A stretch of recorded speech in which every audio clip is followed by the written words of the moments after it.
अस्सलाम वालेकुम dear aspirants, Babar Nadeem here. Dear aspirants, हम आज हमारा कोड फी एक्ट जो है उस पे का लेक्चर 3 है। Dear aspirants, I know lecture 1 और 2 जो थे वो लेंथी थे, तो उसकी रीज़न ये थी, वो बड़ा टिपिकल सा इशू था। लेकिन अब इंशाल्लाह अगर आपको उसकी समझ आ गई है तो पीछे कुछ भी नहीं रह गया। अब हम बड़ी जल्दी से जो है वो इसको जो है ना वो मुकम्मल कर लेंगे कोड फी एक्ट को।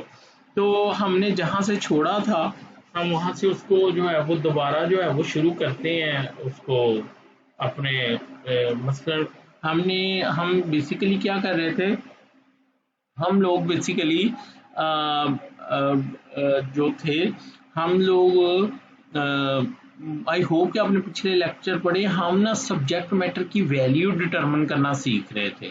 ठीक है, कि किस तरह से सूट की नेचर के हिसाब से सब्जेक्ट मैटर की वैल्यू कैसे डिटरमिन करते हैं, और फिर डिटरमिन करने के बाद उस पे जो वो कोड फी है वो किस तरह से कैलकुलेट करनी है, वो तो आपको पता है 7.5% के हिसाब से। अच्छा, ये मैंने वैसे करवा दिया है। एक कंसेप्ट है सूट फॉर रिडम्पशन और एक होता है suit for foreclosure. Suit for redemption ये होता है सूट फॉर रिडम्पशन ये होता है कि सूट फॉर रिडम्पशन ये होता है कि मैं इसके पैसे पे करने के लिए तैयार हूँ, लेकिन ये मेरी प्रॉपर्टी को मॉर्गेज से आज़ाद करने के लिए तैयार नहीं है, मेरे डॉक्यूमेंट वापस करने के लिए तैयार नहीं है, मेरा कब्जा वापस करने के लिए तैयार नहीं है। तो लिहाजा मैं ये दावा कर रहा हूँ suit for redemption of the mortgage property. तो इसकी लास्ट 2 लाइनें कहती है कि कोर्ट फी किस हिसाब से लगेगी, according to principal money express by the secured by the instrument. देखिए मेरी बात सुने कि उनका आपस में ये था कि 50,000 रुपये प्रिंसिपल मनी थी। ठीक है, अब बेशक इंटरेस्ट के बाद वो ₹1,00,000 हो गया, लेकिन 50,000 रुपये पे जो भी कोर्ट फी बनती होगी वो उसके ऊपर जो है वो लगेगी। ठीक है, तो मेरा नहीं ख्याल कि मुझे वो एग्जाम्पल करवाने की ज़रूरत है, हमने काफ़ी सारी एग्जाम्पल्स की हैं। ठीक है, अगर आप उनको सामने रखें तो आपके लिए कोई इशू नहीं होगा कि आप इसको कर सकें। अच्छा, फोरक्लोजर क्या है? रिडेम्पशन तो ये है ना कि मेरी प्रॉपर्टी है, इसको रिडीम किया जाए, इसको आज़ाद किया जाए।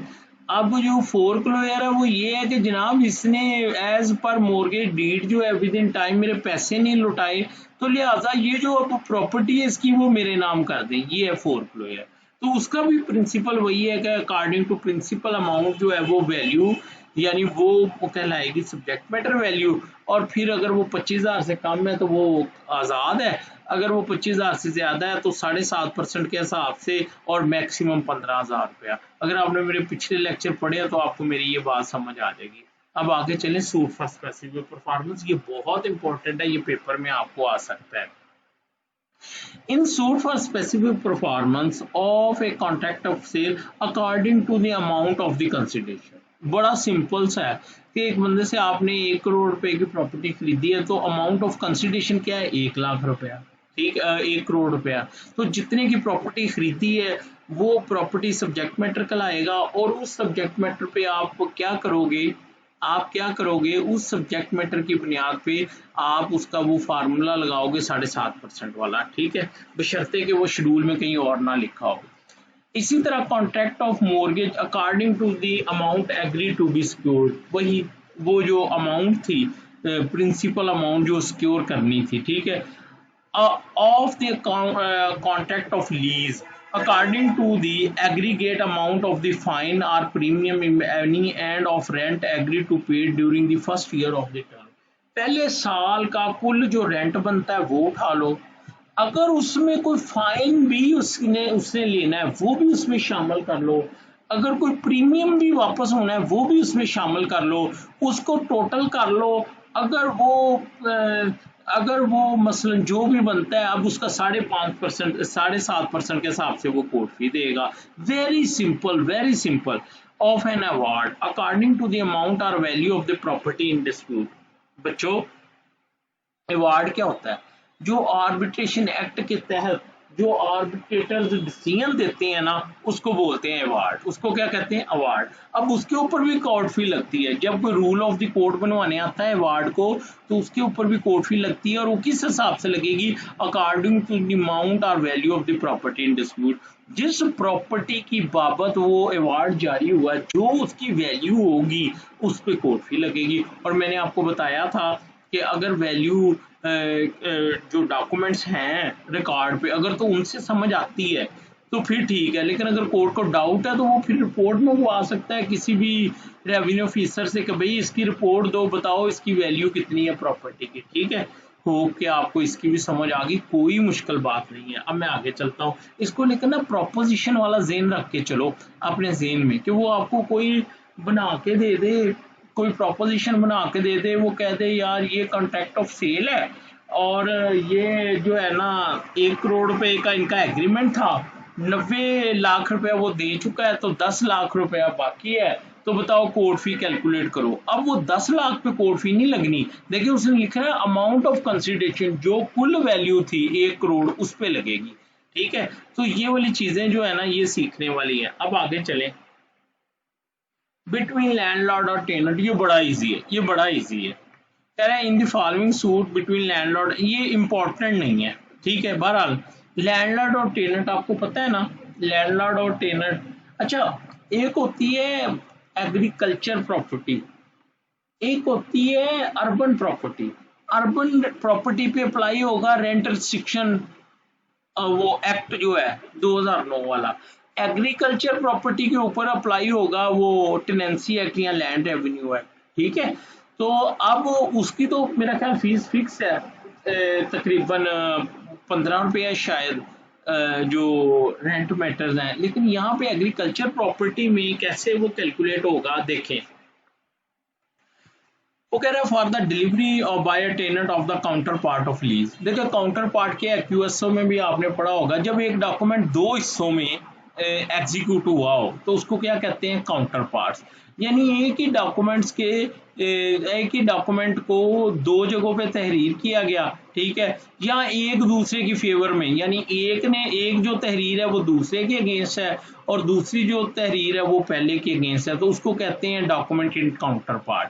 तो अगर टेनेंट के पास लीज का काउंटर पार्ट है, दूसरा हिस्सा है, और वो उसको वापस लेना चाहता है, कौन लैंडलॉर्ड, तो वो जो दावा करेगा, दावा उस पे जो कोर्ट फी है वो अकॉर्डिंग, देखें आखिरी पैरा देखें, according to the amount of the rent of the immovable property to which the suit refers payable for the year next before presenting of the plaint. वो कहता है तो फिर कोर्ट फी किस हिसाब से लगेगी, कि वो कहता है जब प्लेंट प्रेजेंट की उससे पीछे 1 साल का किराया जो था उसको जमा कर लो 12 महीनों को। अब वो सब्जेक्ट मैटर वैल्यू अब उसका 7.5% निकाल लो। क्यों भाई, कोई मुश्किल बात है? नहीं है ना। आगे चले, to enhance the rent of the tenant having a right of occupancy. अगर रेंट को इनहांस करना है तो भी फार्मूला क्या होगा, according to the tenant of the rent of immovable property for the delivery by landlord of a lease. अब क्या है जी, अब वो चाहता है, टेनेंट चाहता है कि जो लीज डीड लिखी गई है वो ये मुझे हैंड ओवर करे, जो मेरा पार्ट है। तो उस सूरत में भी क्या होगा, according to the amount of the rent. अब डी क्या है, सीसी क्या है, for the recovery of removal property from a tenant including a tenant holding over after the determination of the tenancy. Determination of tenancy का मतलब है कि tenancy agreement खत्म हो गया, अब एग्रीकल्चर प्रॉपर्टी में वो प्रॉपर्टी जो है वो उससे वापस लेना है पोजेशन उससे, या उसने आगे किसी टेनेंट को दिया हुआ है, सबलेट किया हुआ है, तो उस टेनेंट से जब वापस लेना है तो उस सूरत में भी जो according to the amount of the rent of removal property, वो जो मैंने हाईलाइट किया उसके मुताबिक लगेगी। अच्छा, फिर उसके बाद ये कहता है टू कंटेस्ट और नोटिस ऑफ एजेक्टमेंट। हाँ, कि अगर कोई उसने एजेक्टमेंट का नोटिस भेजा है और उसने आके उसको क्या कर दिया, चैलेंज कर दिया कोर्ट में। ठीक है, अच्छा मैं आपको एक बात बताऊं, देखो ये 1870 का एक्ट है, उसके बाद रेंट के आपको पता स्पेशल लॉज बन गए हैं, तो समटाइम टर्म एंड कंडीशन वो पुरानी लिखी हुई है लेकिन लॉ जो है वो चेंज हो चुका है, तो ये थोड़ी बहुत इसमें ना कंट्राडिक्शन जो है ना वो आती है। ठीक है, टू कंटेस्ट और नोटिस ऑफ एजेक्टमेंट, कि एक नोटिस भेज दिया लैंडलॉर्ड ने टेनेंट को, टेनेंट ने वो नोटिस उठ के कोर्ट में क्या कर दिया, चैलेंज कर दिया। To recover the occupancy of immovable property from which a tenant has been illegally ejected by the landlord, landlord ने इलीगली उसको निकाल दिया, अगेंस्ट द लॉ निकाल दिया, तो अब वो कोर्ट में आ गया और अबेटमेंट ऑफ रेंट के रेंट को ख़त्म किया जाए। ठीक है, तो इन सब सिचुएशन में कोर्ट फी कैसे लगेगी, according to the amount of the rent of the immovable property. ये एग्जाम पॉइंट ऑफ व्यू से इतना इंपॉर्टेंट नहीं था और ये इतना मुश्किल भी नहीं है, हो कि आपको समझ आ गई। लीजिए अब ये 12 जो है ना, ये बड़ा इंपॉर्टेंट है, सेक्शन 7 का। कहता है in suits not expressly provided in section according to the value claimed, but such value shall not less than a value which would attract a court fee of less than ₹15। ठीक है, वो कह रहा है कि अगर कोई ऐसा सूट जो कि ना शेड्यूल्स में कवर है ना जो ऊपर है उसमें कवर हो रहा है, तो वो कह रहा है फिर उस पर ₹15 की कोर्ट फी लगे। लेकिन चूंकि मैं आपको वो ऑर्डिनेंस पढ़ा चुका हूँ कि भाई 25,000 से कम है तो कोई कोर्ट फी नहीं है, लिहाजा ये वाली जो ₹15 वाली बात है ना, ये प्रैक्टिकेबली जो है वो जीरो है, ये जो है ये अप्लाई नहीं होती।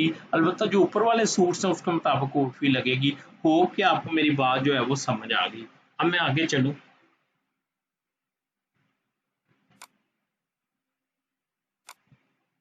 अच्छा जी, fee on memorandum of appeal again order relating to compensation. कह रहा था amount of fee payable under the act on a memorandum of appeal against an order relating to compensation under any act for the time being in force for acquisition of land for public purpose shall be computed according to the difference between the amount awarded and the amount claimed by applicant. LLB में आपने land acquisition act पढ़ा हुआ था, वो है cells popular सुप्रीमा lakes के welfare of the public is the supreme law. वो क्या है कि जी गवर्नमेंट कोई भी प्रॉपर्टी एक्वायर कर सकती है, अच्छा कर सकती है, तो अच्छा उसमें वो फिर कोर्ट उसको क्या ग्रांट करेगी, कंपनसेशन ग्रांट करेगी। जो प्रॉपर्टी जो एक्वायर की जाएगी, कोर्ट एक्वायर करेगी, तो उसके इवज में उसको क्या किया जाएगा, जो पैसे दिए जाएंगे उसको क्या कहा जाएगा, कंपनसेशन कहा जाएगा। ठीक है, अच्छा अब फर्ज करें एक शख्स एग्रीव्ड है, वो कहता है कि मुझे जो गवर्नमेंट ने कंपनसेशन दी है वो कम है, वो कम है। ठीक है, तो भाई फिर तुम बता दो कितनी अपने दावे में। उसने बता दी गवर्नमेंट ने ₹50 दी और उसने कहा जी नहीं मेरी 100 बनती है। तो अब आखिरी लाइन पढ़े, वो कहता है according to the difference according to the difference between the amount awarded and amount complained by the appellant। तो भाई बात सुनो कि ₹50 अवार्ड की थी, उसने ₹100 मांगा, दोनों का डिफरेंस कितना आया, ₹50 आया।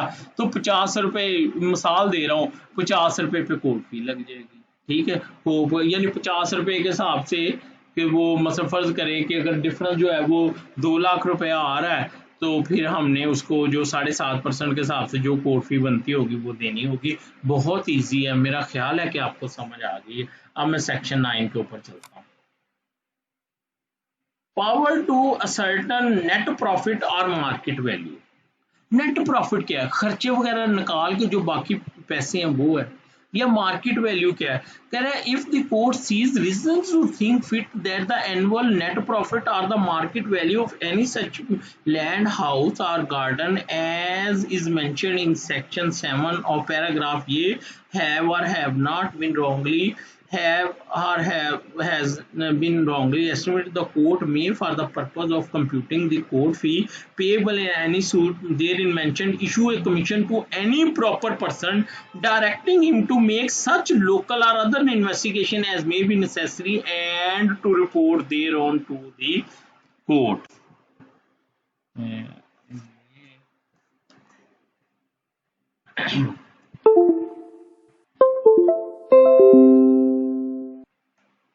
अच्छा ये देखें, मैंने ना कोर्ट फी एक्ट को 2 पैरेलल हिस्सों में खोला है। ये देखें हाउस, एक मिनट, अब वो क्या कह रहा है सेक्शन 7, ये मैं आपको पढ़ा के आया हूँ। सेक्शन 7 और उसका क्लास कौन सा कह रहा था, ये 5 कह रहा था। ये देखें, अब इसको दोनों को ना मिला के पढ़ें जरा आप।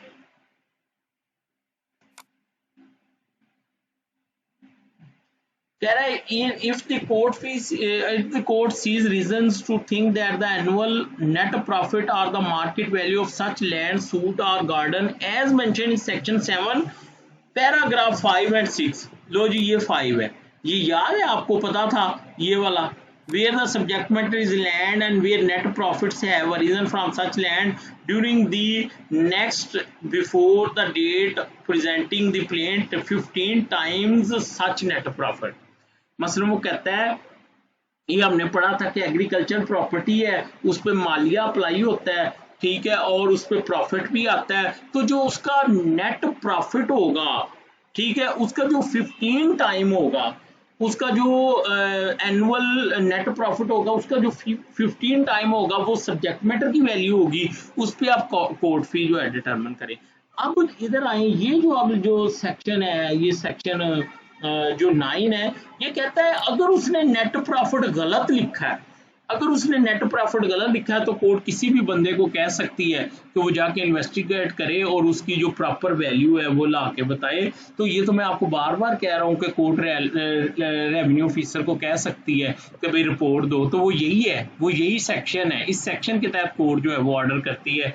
होप कि आपको बड़ा अच्छा लग रहा होगा, एक सेक्शन दूसरे से रिलेट हो रहा है, ठीक है, और प्रैक्टिकली भी अगर आपने ये चीजें देखी हैं तो आज आप उसका लॉ पढ़ रहे हैं, ठीक है। अच्छा, फिर वो एक और बात कहता है 5, अच्छा इसी तरह where the subject matter in land where no such profit were ascertain market value of the land. अच्छा, अब इसमें मार्केट वैल्यू का जिक्र हुआ है कि मौजूदा उसका रेट क्या है, ठीक है, मार्केट रेट, तो भाई वो भी अगर उसमें भी डाउट है तो सेक्शन 9 के तहत कोर्ट क्या कर सकती है, कमीशन अपॉइंट कर सकती है। where the subject matter is a house or a garden according to the market value of the house, court market value के लिए भी कर सकती है। इसी तरह उसने आगे वो 6 का कहा था, वो इंडेक्स यूनिट के लिए ना, according to the value of in respect to which right calculated by multiplying the produce index unit। तो अगर डाउट है तो कोर्ट क्या कर सकती है, कमीशन को पॉइंट कर सकती है। मेरा ख्याल है कि सेक्शन 9 आपको बड़ी अच्छी तरह से जो है वो समझ आ गया होगा, ठीक है। अब मैं थोड़ा सा आगे चलता हूँ। Procedure where net profit or market value wrongly estimated। Court को रिपोर्ट मिल गई सेक्शन 9 के तहत, कोर्ट ने रिपोर्ट मंगवाई और रिपोर्ट में ये चीज जो है वो साबित हो गई, ये चीज साबित हो गई कि भाई इसने जो है वो वैल्यू जो है वो गलत लिखी थी प्रॉपर्टी की। अब क्या होगा, if in the result of any such investigation the court find that the net profit और market value have or have been wrongly estimated, the court if the estimation has been excessive may in its discretion sorry ये कुछ और है, मैं बता रहा हूँ, may in its discretion refund the excess paid as such fee, but if the estimated has been insufficient the court shall require the plaintiff to pay so much additional fee as would have been payable had the said market value or net profit been estimated। बहुत easy है, बहुत easy है। देखो वो क्या कह रहा है, वो कह रहा है, वो ये कह रहा है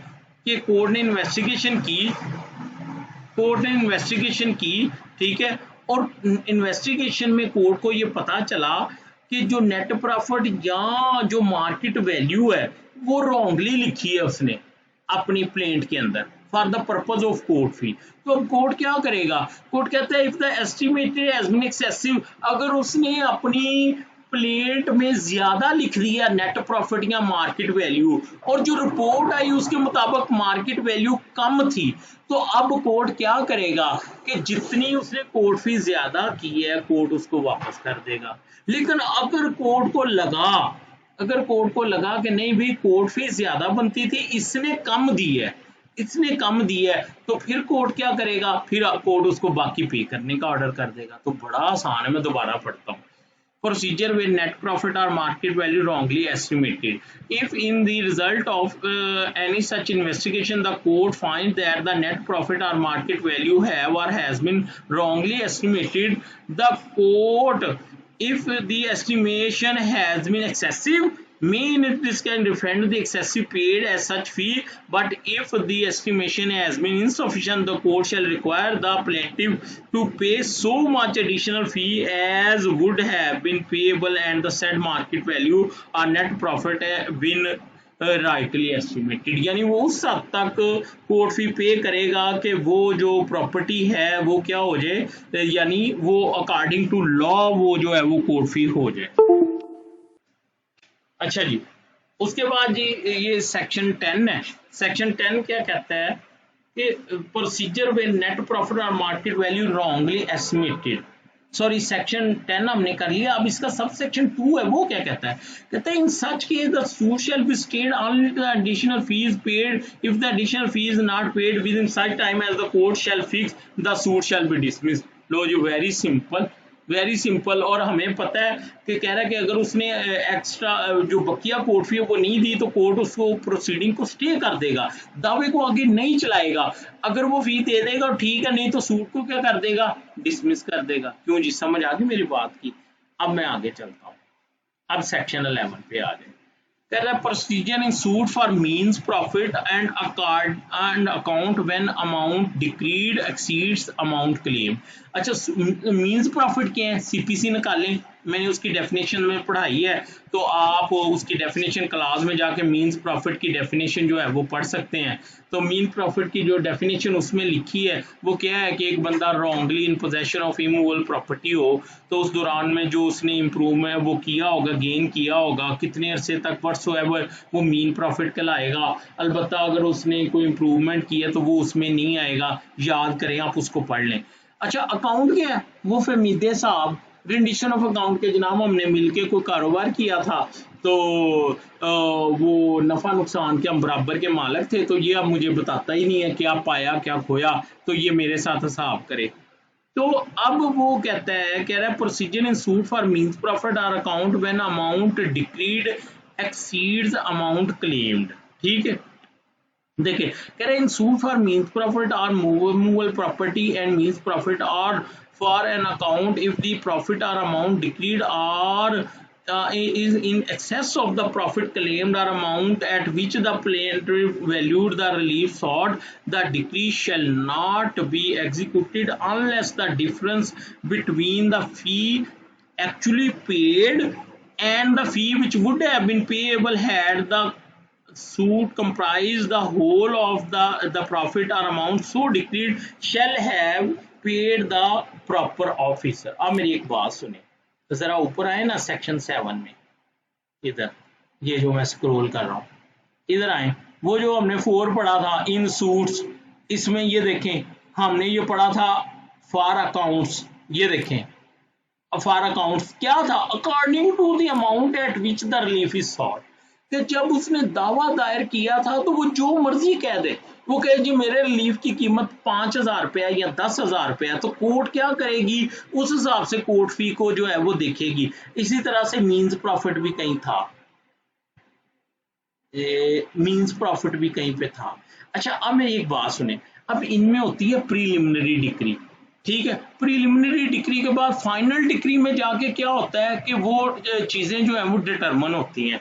तो अब वो ये कहता है कि ठीक है, कोर्ट ने उसका दावा इंटरटेन कर लिया था, उस बुनियाद पे जो उसने कोर्ट फी लगाई थी या जो उसने रिलीफ की कीमत लिखी थी, लेकिन अगर बाद में ये पता चला मींस प्रॉफिट या अकाउंट के दावे में कोर्ट को ये डिटरमिन हुआ कि भाई वो तो ज्यादा थी, वो तो यानी जो उसने सब्जेक्ट मैटर की वैल्यू लिखी थी वो तो ज्यादा बनती थी क्योंकि उसके नेट प्रॉफिट ज्यादा आ रहे थे उसको, या जो था वो क्या कहते हैं उसके अकाउंट्स में की जो उसने वैल्यू लिखी थी वो अकाउंट्स तो ज्यादा उसके पैसे बनते हैं जो उसके फेवर में डिक्री किए जा रहे हैं। तो उस सूरत में कोर्ट फिर उसको क्या कहेगा, कोर्ट उसको कहेगा कि अगर तो उसने पहले कोर्ट फी दी है कि इस हद तक मजीद कोर्ट फी दो कि वो इन अकॉर्डेंस विद लॉ हो जाए।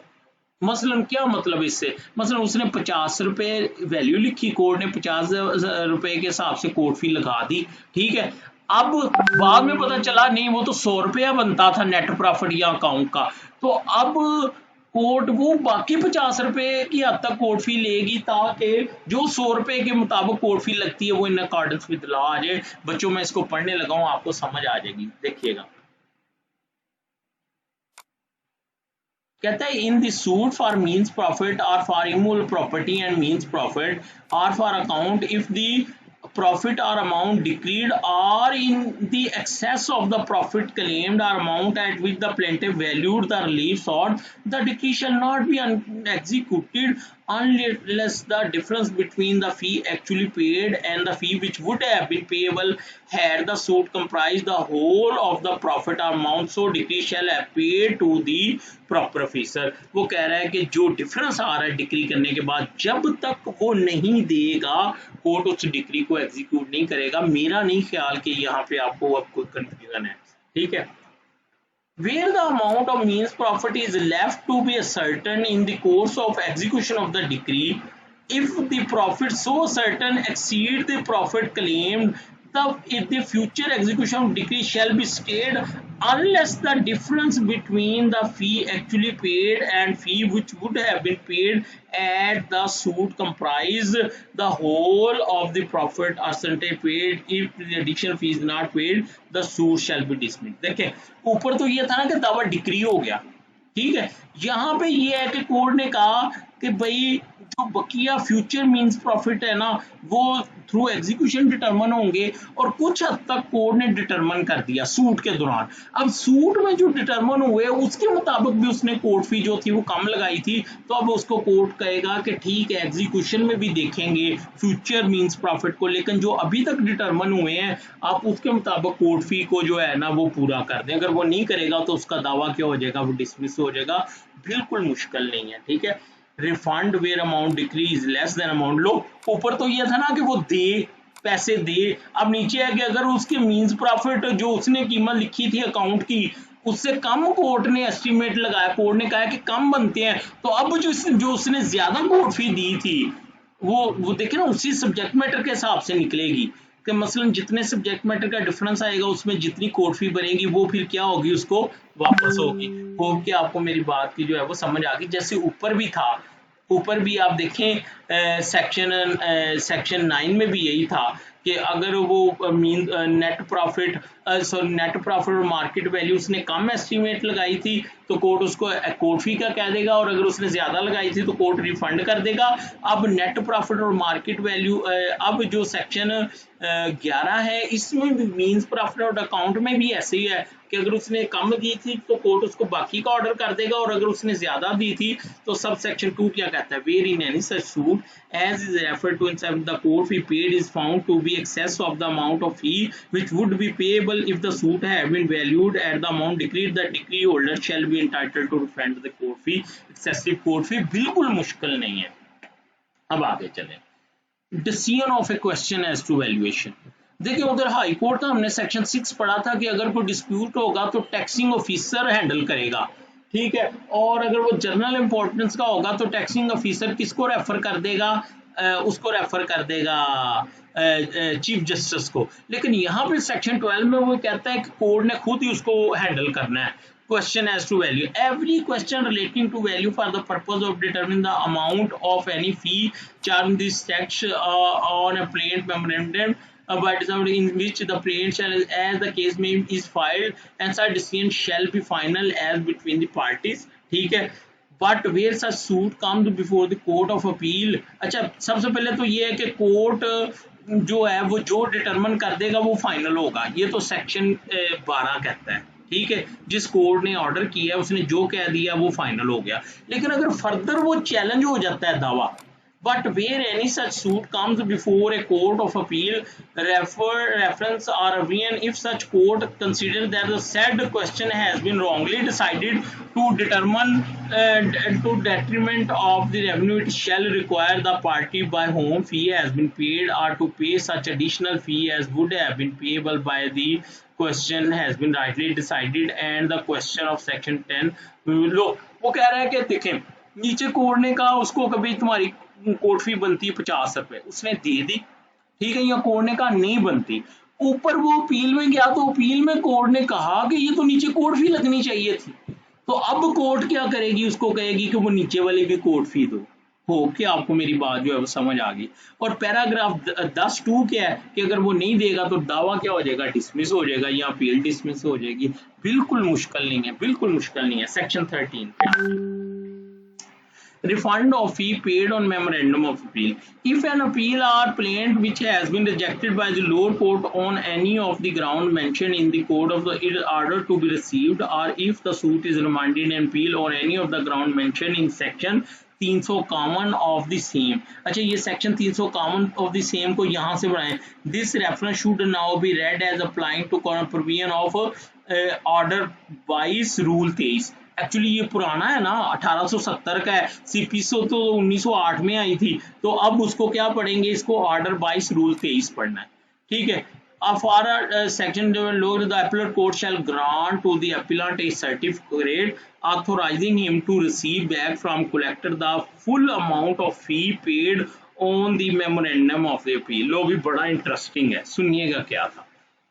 उसने नीचे दावा किया, कोर्ट फी लगाई थी उसने, ठीक है, या फर्स्ट अपील उसने की, उसने कोर्ट फी जो थी वो क्या किया, उसने लगाई। ठीक है, अच्छा, कोर्ट फी उसने लगा दी, बाद में कोर्ट ने क्या किया, कोर्ट ने कहा इसका तो केस ही नहीं बनता, कोर्ट ने वो प्लेंट क्या कर दी, रिजेक्ट कर दी। ठीक है, एक सिचुएशन हो गई। लेकिन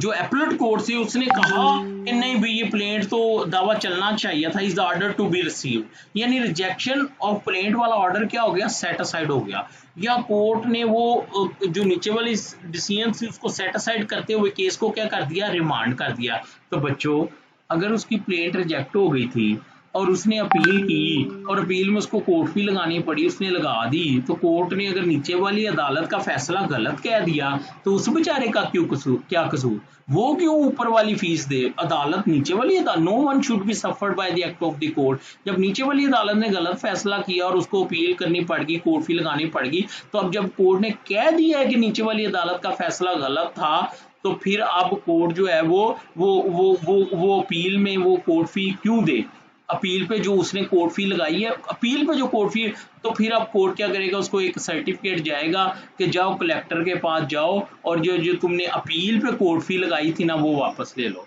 तो क्या आपको मैं समझ आ गई, मैं एक दफा फिर पढ़ देता हूँ, बड़ा आसान है। If an appeal or plaint which has been rejected by the lower court on any of the ground mentioned in the code of CPC is ordered to be received, ये बेसिकली किसकी बात हो रही है, ऑर्डर 7 रूल 11 की।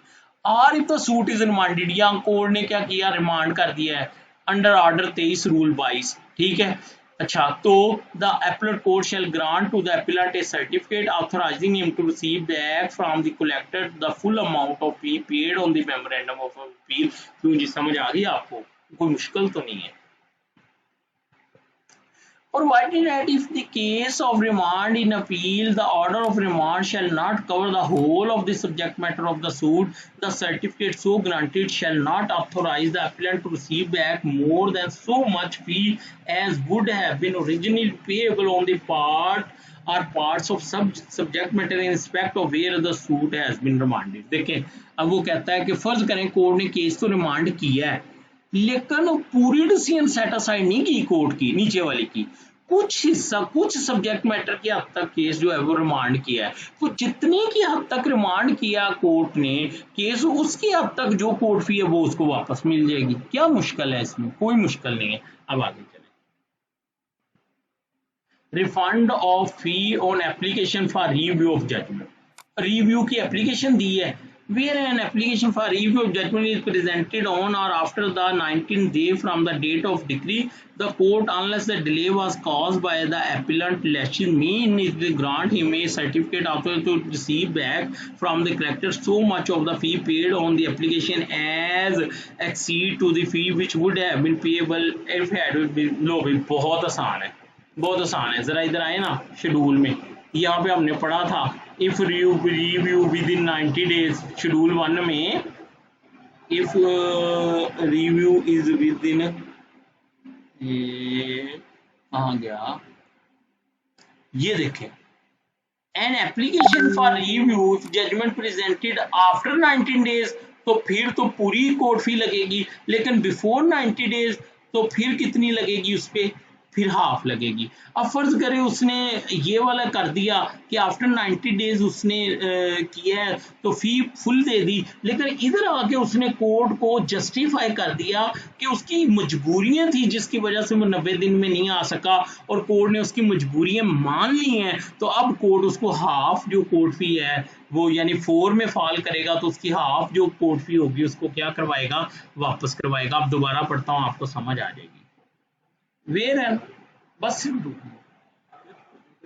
where an application for review of judgment is presented on or after the 90 day, बिल्कुल आप पढ़िएगा, इसमें कोई मुश्किल नहीं, आपको समझ आ जाएगी। ठीक है, अब आखिरी क्या है, refund where court reverses or modifies formal decision on the ground of mistake, where an application for review of judgment is admitted and where on the hearing of the court reverses and modifies the former on the ground of the appellant shall be entitled to certificate from the court and receive back the collector amount of paid excess to pay on of such as excessive the fee on any other application to such under second schedule of ये clause B and C। ठीक है, लो जी, उसने review की जो भी फी लिखी है schedule में वो उसने दे दी।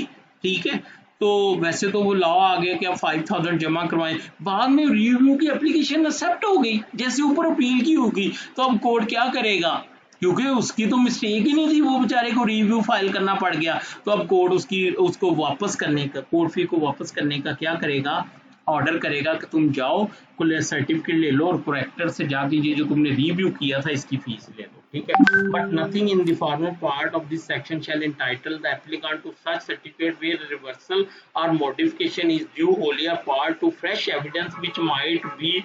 अच्छा, जहां पे कोर्ट को लगे कि ये रिव्यू की एप्लीकेशन इस वजह से आई है कि इसने प्रॉपर एविडेंस नहीं नीचे दिया, तो फिर वो रिफंड नहीं होनी कोर्ट फी।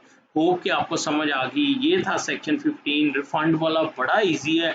अगर आपको कोई इशू है तो आप प्लीज़ ये जो यूट्यूब का चैनल है इसमें जो कमेंट्स है वहाँ पे पूछें कि सर मुझे ये समझ नहीं आया, मुझे ये समझ नहीं आया, तो मैं फिर अगले लेक्चर में उसको कवर कर दूंगा। थैंक यू सो मच, मुझे अपनी दुआओं में याद रखना है। अल्लाह हाफिज़।